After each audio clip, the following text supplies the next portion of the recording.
اصل جو عقیدہ اہل سنت کا بیان کیا گیا ہے اور 1400 سال سے جو عقیدہ ہمیں اہل سنت کا پڑھایا گیا، کتابوں میں جو بیان کیا گیا، وہ یہی ہے کہ یہ جو مشاجرات صحابہ یعنی ان کے جو بشری تقاضے کی وجہ سے آپس کے معاملات ہوئے، اس میں سکوت یعنی خاموشی اختیار کرنی ہے۔ ایسا کوئی عقیدہ، ایسا کوئی نظریہ آج تک ہے ہی نہیں کہ کسی صحابی کے بارے میں یہ نظریہ ہو کہ ان کے فضائل، ان کے مناقب بیان کرنے سے سکوت اختیار کیا جائے۔ حدیث پاک ہے، اصلاح امت کی نیت سے، عقیدے کی اصلاح کی نیت سے، کیونکہ ایسی باتیں وہ لوگ کر رہے ہیں کہ جو اپنے آپ کو اہل سنت کہتے ہیں کہ ہم سنی ہیں۔ ہم صرف ایک عقیدے کی اصلاح کی نیت سے عرض کر رہے ہیں کہ تاکہ لوگوں کے ایمان کی حفاظت ہو، عقیدے کی حفاظت ہو۔ نبی کریم صلی اللہ تعالیٰ علیہ وسلم نے یہ ارشاد فرمایا، بلغوا انی ولو آیا، پہنچا دو میری طرف سے کہ اگرچہ کہ ایک ہی آیت ہو۔ یہ بخاری شریف کی مشہور حدیث مبارکہ ہے۔ اس کی تشریح میں شیخ محقق شیخ عبدالحق محدث دہلوی رحمۃ اللہ تعالیٰ علیہ نے یہ ارشاد فرمایا کہ یہاں آیت سے مراد جو ہے نبی کریم صلی اللہ علیہ وسلم کی باتیں بھی ہیں، حدیث بھی ہے۔ تو حضور علیہ السلام نے فرمایا میری طرف سے پہنچا دو، یعنی آپ صلی اللہ علیہ وسلم کی احادیث بھی پہنچا دو۔ حضور علیہ السلام یہ ارشاد فرما رہے ہیں کہ میری حدیث بھی لوگوں تک پہنچا دو۔ آپ فرماتے ہیں، ترمذی شریف کی حدیث مبارکہ ہے، ابن ماجہ شریف کی حدیث مبارکہ اور کئی کتابوں کے اندر یہ کئی صحابہ کرام علیہم رضوان سے حدیث پاک مروی ہے کہ نضر اللہ امرأن، اور ایک روایت میں نضر اللہ عبدن، کہ اللہ تبارک و تعالی اس شخص کے چہرے کو تر و تازہ رکھے کہ سمع مقالتی، جس نے میری بات کو سنا، فوعاہا، اور اس کو اس نے یاد رکھا، فحفظہا، اس کو سنبھال کے رکھا، اور جیسا سنا تھا اس کو آگے پہنچا دیا۔ حضور علیہ السلام بات کو آگے پہنچانے کا ارشاد فرما رہے ہیں۔ اب آپ یہ ارشاد فرمائیے کہ خود نبی کریم صلی اللہ تعالیٰ علیہ وآلہ وسلم نے حسن حدیثوں کے اندر، ترمذی شریف کی حسن حدیث مبارکہ کی جس کو کئی محدثین نے حسن کہا ہے، جس میں نبی کریم صلی اللہ علیہ وسلم نے سیدنا امیر معاویہ رضی اللہ تعالیٰ عنہ کی فضیلت بیان کی ہے، تو حضور علیہ السلام تو فرما رہے ہیں کہ میری طرف سے آگے بات پہنچا دو، اور حضور علیہ السلام سیدنا معاویہ رضی اللہ تعالیٰ عنہ کی فضیلت بیان کریں، تو کیا حضور علیہ السلام کی یہ بات آگے نہیں پہنچائی جائے گی؟ تو یہ امیر معاویہ رضی اللہ تعالیٰ عنہ کی فضیلت آگے بیان کرنا نہ ہوا؟ تو حضور علیہ السلام تو یہ ارشاد فرمائے کہ میری بات کو آگے پہنچاؤ، اور حضور علیہ السلام کی باتوں میں سے ایک بات یہ ہے کہ سیدنا معاویہ رضی اللہ تعالیٰ عنہ کے لیے اللہ کی بارگاہ میں دعا کر رہے ہیں کہ یا اللہ ان کو ہادی مہدی بنا، ان کو کتاب کا علم سکھا، ان کو حساب کا علم دے، ان کو عذاب سے محفوظ فرما۔ یہ دعائیں نبی کریم صلی اللہ علیہ وسلم ان کے لیے کر رہے ہیں، اور ضعیف حدیثیں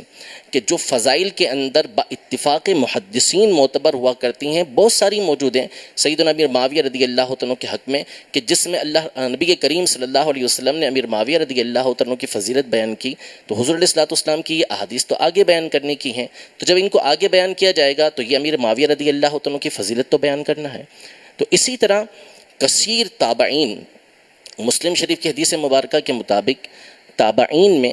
جو سب سے افضل ترین ہستی ہے وہ سیدنا اویس قرنی رضی اللہ عنہ کی ہے، کہ حضور علیہ السلام نے یہ ارشاد فرمایا کہ خیر التابعین اویس، کہ سب سے افضل تابعین جو ہیں وہ اویس ہیں۔ لیکن محدثین کی ایک کیٹیگری ہے، علماء کی کیٹیگری ہے کہ جنہوں نے یہ ارشاد فرمایا کہ بعض تابعین کے بارے میں بتایا کہ یہ افضل تابعین ہیں، لیکن ان کی وجہ یہ بیان کی کہ اویس قرنی رضی اللہ تعالیٰ عنہ یہ اپنی عبادت، اپنے زہد و تقوی کی وجہ سے سب سے افضل ہیں، اور علم کی بنیاد پر بعض تابعین کو سب سے افضل قرار دیا۔ ان میں سیدنا سعید بن مسیب رضی اللہ تعالیٰ عنہ کی ہستی وہ ہے کہ جن کے بارے میں فرمایا گیا کہ یہ افضل ترین تابعین ہیں، تابعین جنہوں نے صحابہ کرام علیہم رضوان کی زیارت کی، ان سے علم سیکھا،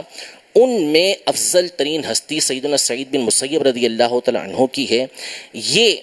امام زہری رحمۃ اللہ تعالیٰ علیہ کو نصیحت کرتے ہیں، امیر معاویہ رضی اللہ عنہ کی فضیلت بیان کر رہے ہیں۔ آج بنا کیا جا رہا ہے، لیکن دیکھیں کہ ہمارے اسلاف کس طریقے سے سیدنا معاویہ رضی اللہ عنہ کی فضیلت بیان کرتے ہیں۔ وہ ان کو نصیحت کرتے ہیں کہ اے زہری سنو، جو شخص جناب ابو بکر و عمر، عثمان و علی کی محبت میں مرے،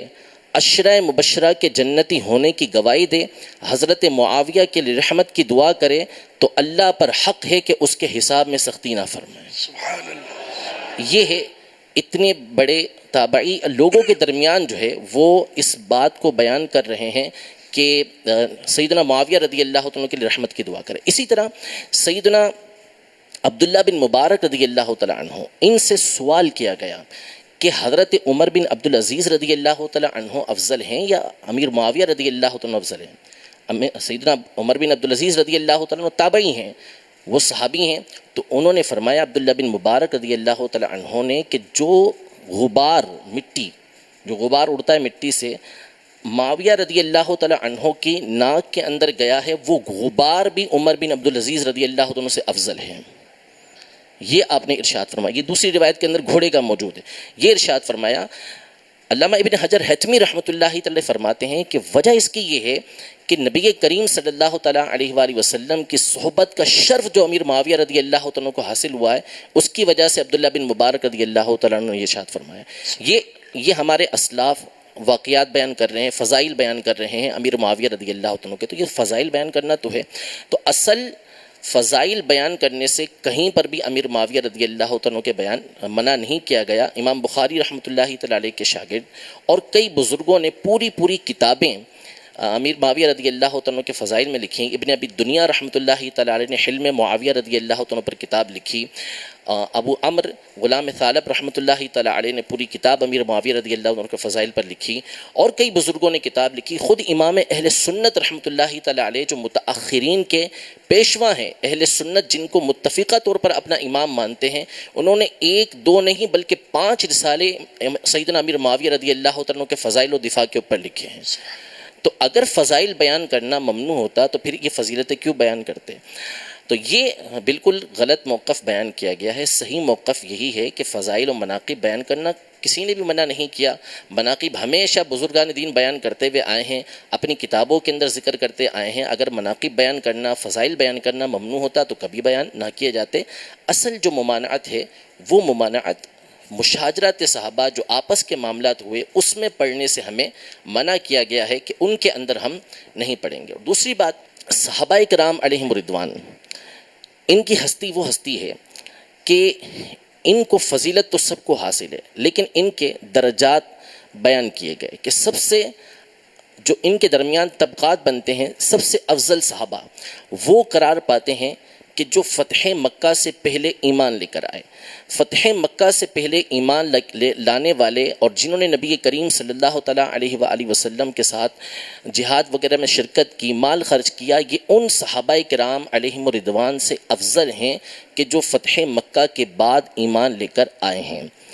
نبی کریم صلی اللہ علیہ وسلم کے وہ صحابہ کہ جو فتح مکہ سے پہلے ایمان لے کر آئے وہ افضل. پھر فتح مکہ میں جو وہ صحابہ کرام علیہم رضوان کے جو بیعت رضوان میں شامل تھے، وہ صحابہ کرام علیہم رضوان دیگر صحابہ کرام علیہم رضوان سے افضل. پھر ان میں احد والے دوسروں سے افضل، پھر ان کے اندر بدر والے سب سے افضل، پھر ان میں عشرہ مبشرہ حسنین کریمین سیدہ فاطمہ رضی اللہ تعالی عنہم یہ سب سے افضل، پھر ان میں خلفائے راشدین سب سے افضل، پھر ان میں سیدنا ابوبکر صدیق، پھر سیدنا عمر، پھر سیدنا عثمان، پھر سیدنا علی رضی اللہ تعالی عنہم سب سے افضل. یہ ان کی کیٹیگری بیان کی گئی ہے. اب سیدنا علی المرتضیٰ کرم اللہ تعالی وجہہ الکریم یہ تو افضل ترین صحابہ کرام علیہم رضوان کے اندر ہیں، لیکن صحابیت ایک ایسا شرف ہے کہ آپ اس کا اندازہ اس سے لگائیں کہ ایک صحابی رضی اللہ تعالی عنہ یہ ایمان لے کر آتے ہیں. ایسے واقعات بھی ہوئے. نبی کریم صلی اللہ علیہ وسلم کو دیکھا، اور نبی کریم صلی اللہ علیہ وسلم کی ذات گرامی وہ ذات ہے کہ جن پر ایمان کی حالت میں جس کی نظر پڑی اللہ تبارک و تعالیٰ نے اس کو شرف صحابیت دیا. جیسے ہی نظر پڑی اگر کوئی عمل نہیں کیا انتقال ہو گیا، انتقال ہوا، انتقال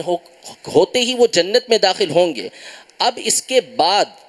کوئی بڑے سے بڑا ولی، کوئی بڑے سے بڑا تابعی آئے جس کو اللہ تبارک و تعالیٰ طویل عمر عطا فرمائے اور وہ ساری زندگی عبادت کرتا رہے، ایک لمحہ اللہ تبارک و تعالیٰ کی نافرمانی نہیں کرتا،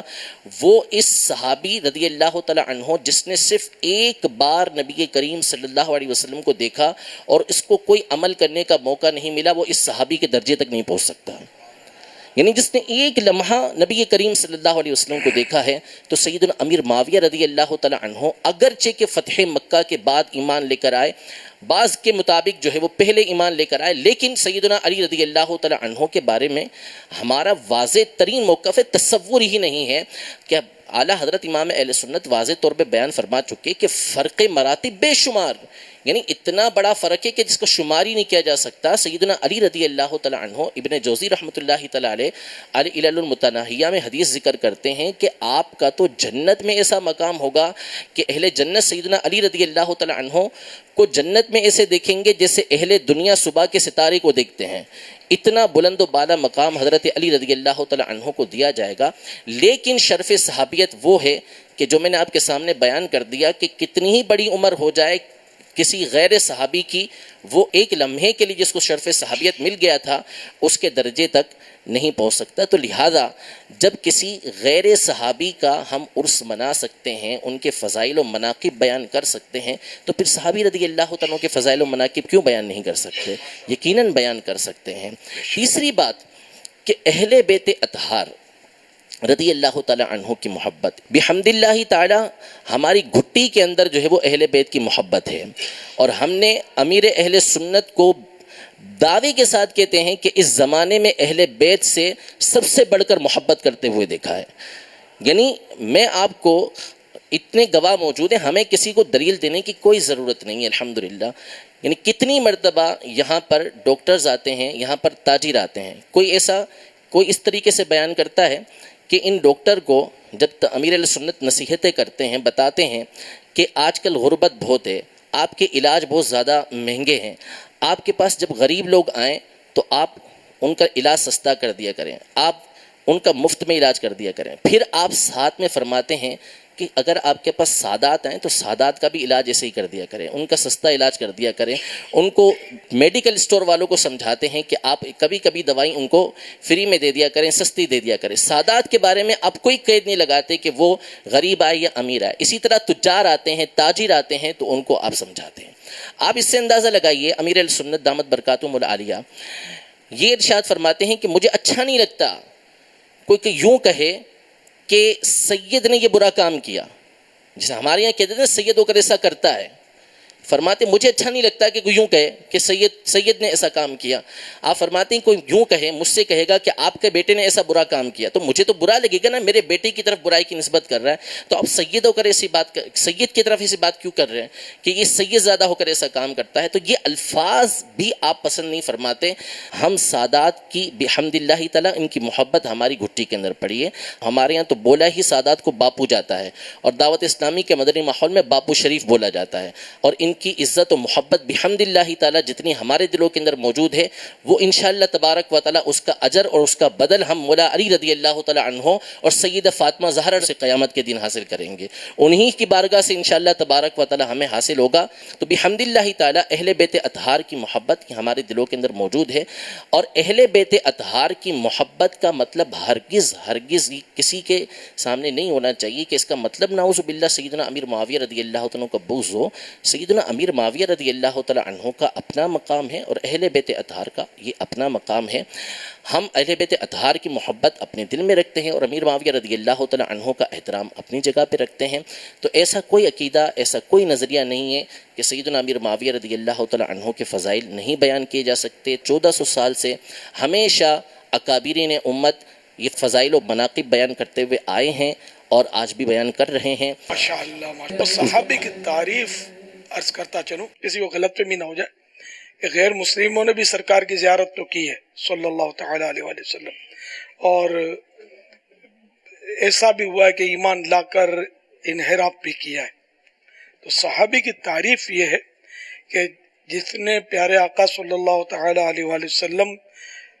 کو بنظر ایمان کی نظر سے نہیں، ایمان لائے اور بنظر ایمان، یعنی ایمان لائے، صحبت ملی، چاہے 1 سیکنڈ کی صحبت ملی، اور ایمان پر دنیا سے رخصت ہوئے۔ یہ صحابی ہونے کے لیے شرط ہے کہ ایمان پر رخصت ہوئے۔ فیضان صحابہ و اہل بیت جاری رہے گا ماشاءاللہ۔